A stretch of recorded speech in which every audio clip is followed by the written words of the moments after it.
Hi, my name is Mark. I'm the founder of Balance Marketing, a Google Ads agency. And today I will be taking you through a generic lead gen strategy for Google Ads. So, of course, every business is, and with that, every Google Ads strategy should be tailored for each business. There is no one strategy that works for every single type of business. Now, with that being said, this is a blueprint strategy that I would recommend if you're just starting out with lead generation through Google Ads for your business. Of course, there are a lot of caveats and things where it would depend. To give you an idea and a high level strategy of how to start with Google Ads if you're going to begin for your lead gen business. So with that, the agenda for today, we'll be talking about search, demand gen, display, performance max, and cover everything in a summary. Awesome. So in terms of search campaigns, this is really going to be your absolute bread and butter in terms of the success of lead generation through Google Ads for your business. So the majority of your budget will probably be allocated to search campaigns. So about 70-90% of your budget. There is a chance for higher budgets, for higher spending accounts, that Performance Max might actually outperform search. I've seen that happen before. But in general, search campaigns will be the bread and butter. So we want to launch with a non-brand search campaign. What does that mean, non-brand? Basically, we'll be using keywords that are more generic, non-brand, that are not your brand term. Right? You want to have an ad group for each specific service that you have, right? So, and tailored ads for each landing page. Ideally, right? So we want to have each ad group with a specific theme, right? And all of those keywords follow that specific theme.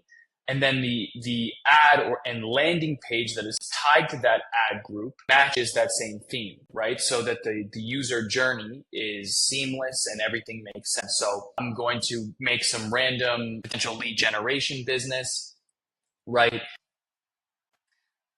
Let's say, for example, you're a home improvement business, right? And you offer installations of refrigerators. This is very random off of the top of my head.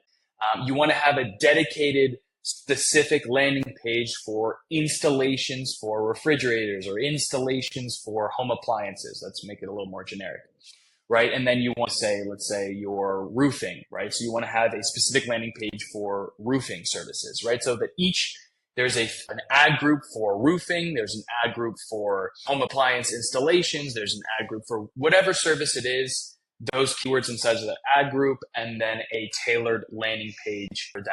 If we have tailored landing pages, if that's in the budget to create tailored landing pages. We want to use exact match and phrase match for generic. We want to use exact match and phrase match keywords as they typically have lower cost per conversions. And then those keywords that perform very well, we want to expand and so upgrade to phrase if they're on exact, and from phrase to broad if they're on phrase match. This will widen the funnel and allow for more potential searches and more potential leads.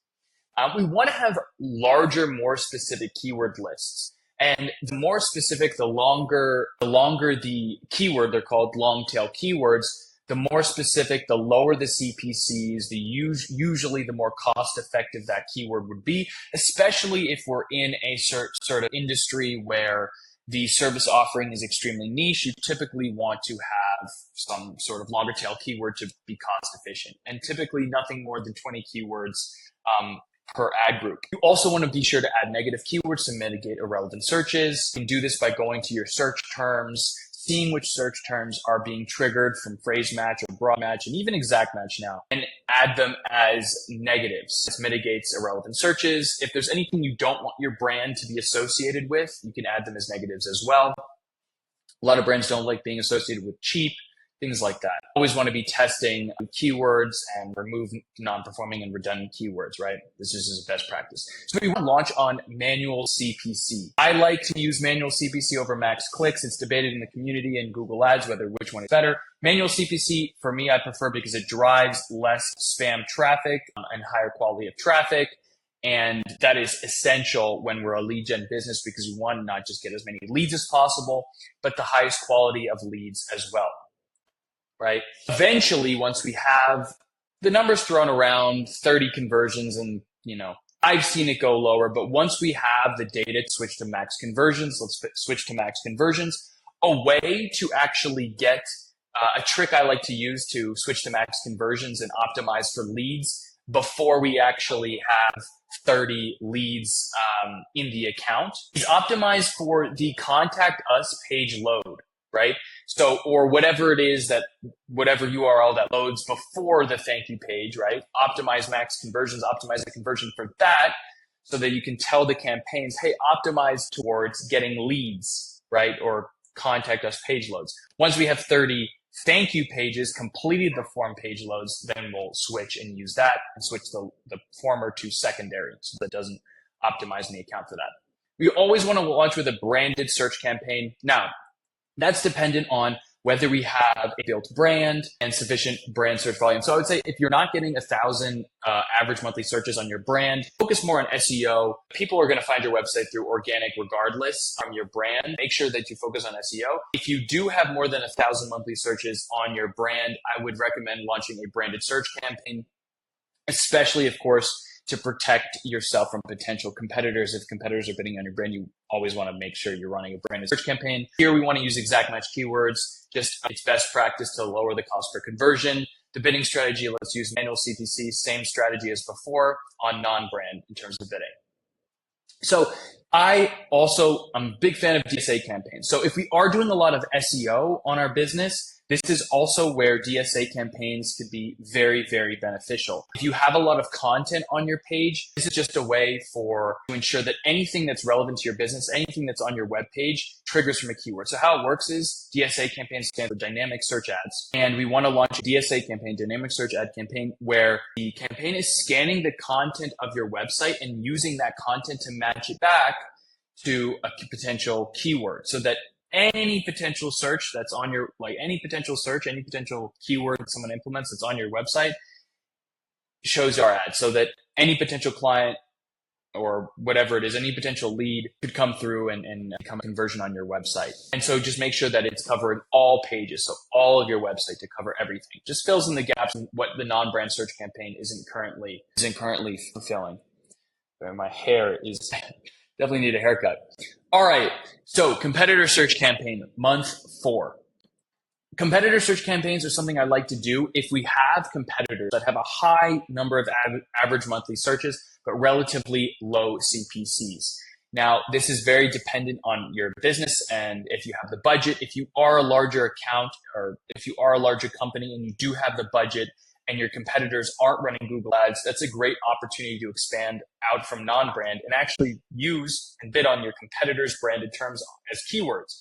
Use exact match, right, to be as cost efficient as possible here. Same situation, we can run on max conversions and potentially switch to manual CPC. If the CPCs are too high, potentially add a target CPA to be as cost effective as possible, because what can happen with competitor search campaigns is they could have high CPCs, they could be not cost effective if your competitors are very heavily protecting their brand.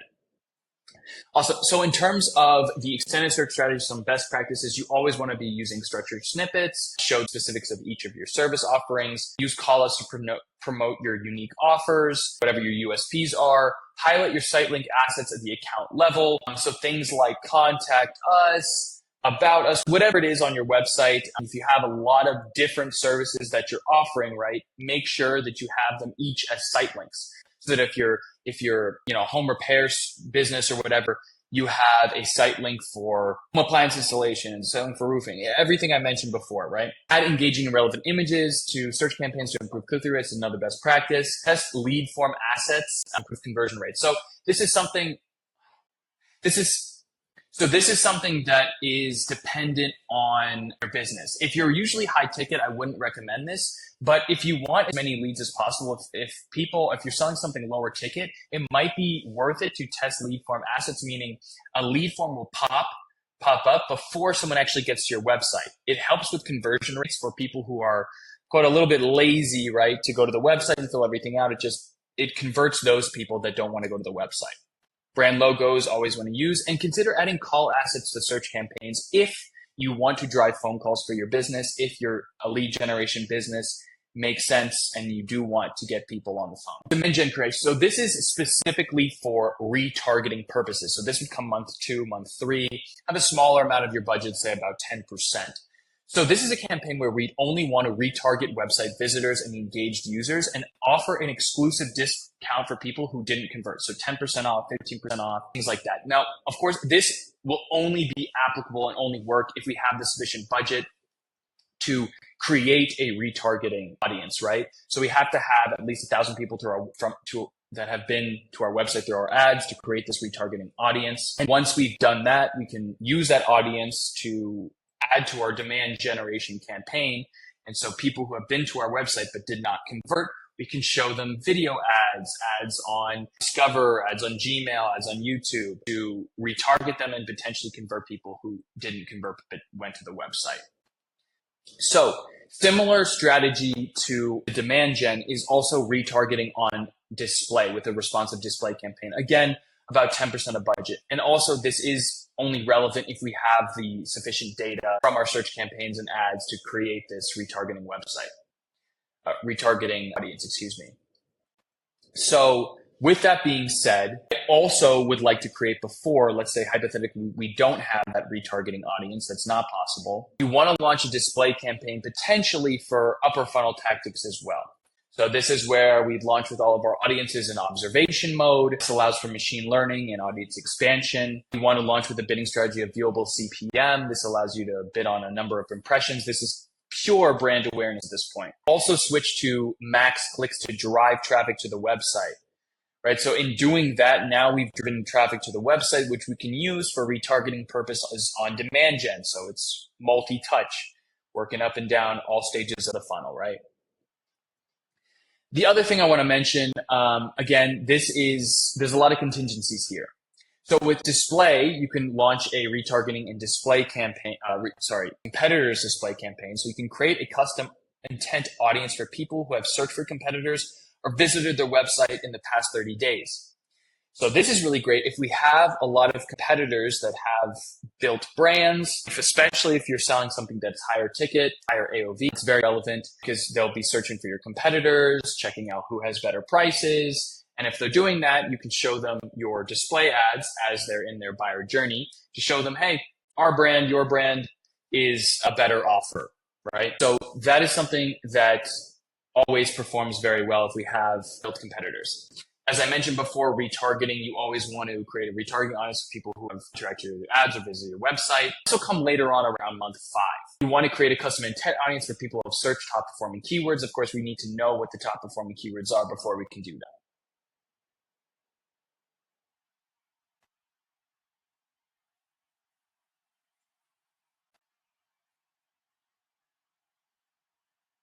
Awesome.